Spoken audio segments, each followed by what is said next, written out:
Andy, it's great to be talking today. How are you feeling? Oh, I'm doing great. I'm doing great. I've had such a fun ride this entire season. I had a blast watching it last night, surrounded by people supporting me. So it's been really, really cool.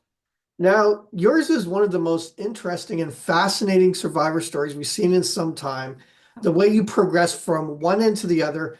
Let us know when you first stepped foot on the island, what was your mindset and how were you feeling? Because again, you did have that breakdown. So For explain to sure. us how you felt going into the game. It's funny. I felt really good and positive going into the game. I felt like I had built my life up to be so in such a good place back home, and that this is just going to be such a freeing and additive thing for me to do and like fulfill my dream. And so that's how I was feeling at the start. And I do feel like on day one, I was doing pretty well, and I felt good about my tribe. It wasn't until just the middle of day two, things were just taking a dip, and it was very sort of startling how quickly things were sort of descending. And it just felt like every second was getting worse. But Right. in the real world, I have anxiety and stress and stuff in the real Mhm. world, but I have coping mechanisms. Right. I bring aside someone I love and trust and just talk it through, and I could bounce back really quickly. That's what I tried to do with Rachel, and it's just the game is so complicated, right? So for that reason, it was kind of botched, and it made it like three times worse. So it was kind of a 24-hour period of panic.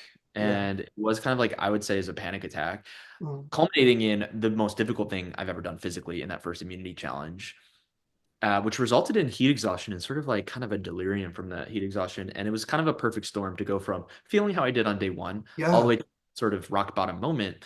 But I will say, as soon as I got back from that challenge and back at camp, I did like just snap out of it. And I'm like, oh my God, I can't believe I did that. How do I get it? Like, how do I move forward? And I'm Mhm. very proud of how I regained my composure. I mean, after bottoming out, regained my composure and sort of conducted myself in a way I was proud of for the rest of the game.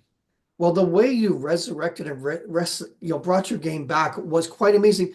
When did that switch like flip in you and you just and that you brought about that change? Lead us through that of what initiated that for you because it was quite amazing.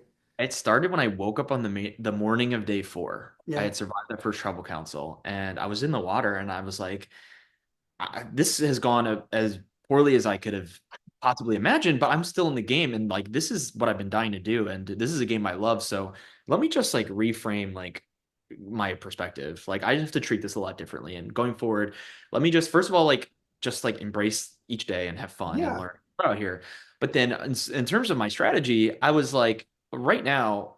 I'm highly aware of how everyone perceives me right now. Like my Yeah. threat level's in the dirt. My perception of how of me as a player is in the dirt.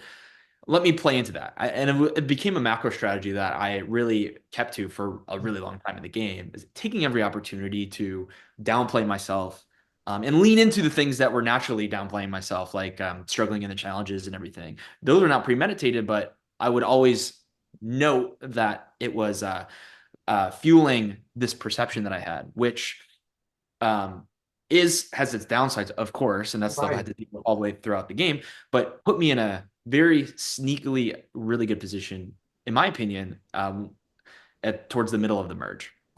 Now, you've had varied relationships throughout the game with various people, and one of your closest people was Sam for a while. Yeah. Explain your relationship with him because you must have been stunned when, Sam wasn't exactly truthfully to Yeah. you on a number of occasions, and you're supposed to be an ally. Yeah. That's a great question. Yeah. He was one of my most important relationships out there. It started off when I was really down and out and really scrambling during the first Yeah. council. So it was going to be between me and John. That became pretty clear. But John's plan was he brought me and Sam aside and said, "Hey, we're gonna like tie this vote up so we can threaten Sierra with going to rocks." Immediately, it didn't really resonate as a good idea because, from my perspective, Sam and Sierra were quite clearly close. So, Right. conversation, Sam was like, "How did you feel about that?" I said, "Well, why don't we just sacrifice John tonight? And going forward, I will work with you and Sierra." Sam liked that idea a lot better than John's idea. So he became an advocate for me. He was my first lifeline. He was a branch. Yeah. Uh, and from the women's perspective, it was like he was babysitting me. But Sam had other ideas very early on that he could use me Right. and bring me further into the game and into the merge. Um, but within that, we had a lot of time to talk strategy, and I think we had a lot of strategic chemistry. And I just feel like we do get along and we are friends. Um, that changed right before the time where we all go on the same beach. After the Right. Annika vote, I was feeling really good about our relationship, but immediately I caught him in very little lies. For example, he lied to me about Annika losing her vote on the journey and knowing about it. To Right. me, that's benign information. Like, I mean, she's gone at that point, but he was actively lying to me about that, and it really eroded my trust in him as we go to that next phase of the game. And I'm like, okay, so let me just like actually play my options. And then once the Rome vote happened, and I got 2 votes, and Saul came to me, he said, actually, it's the goddess who threw you under the bus. I was very compelled to believe that based off of how I've been feeling. And so at that point, I was like, it's going to be better for my game to um, flip on Gata. Right. And that started the complications and the ebbs and flows of our relationship. Now, we don't hear from the jury very often, but we saw on the show they made a comment about you and they said, Andy's flipped again. Yeah. How do you take that and how do you explain that to us? Do you think you flipped? And if you did, do you have good reasons for doing so? It's such an interesting discussion because I think one of the main themes of my game is perception and the Right. perception. And a lot of that was a big intentional part of my game, but it comes with its pros and cons of being perceived in a particular way. And a lot of that is when I basically like what is a flip in Survivor? In my opinion, just looking at the semantics, it's like a flip is when someone you don't respect makes a move. If someone you respect makes a move, it's not. You wouldn't call it a flip. I don't think anyone said that Genevieve flipped on Saul, right? Right.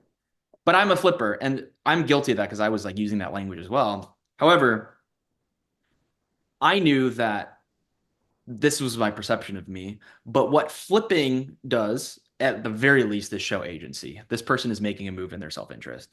And I knew I was battling these perceptions that, first of all, were just true about me, but also that I was leaning into. But I knew that I needed to develop from there.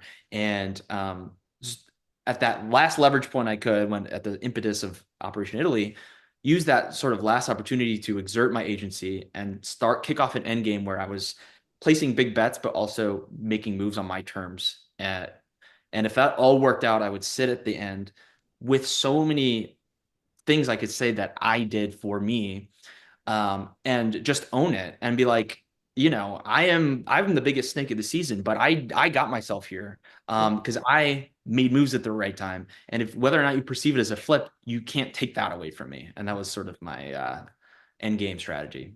Well, we saw your strategy ramp up once you became emotionally grounded and you got your head in the game. Now, if Rachel had have went home, what Mhm. would have been your strategy going forward? Who would you have stuck with? Who would have been your ride or die? I'm sure you thought about that, what your perfect end game would have looked like. Tell us, Andy, what would you have done in the end?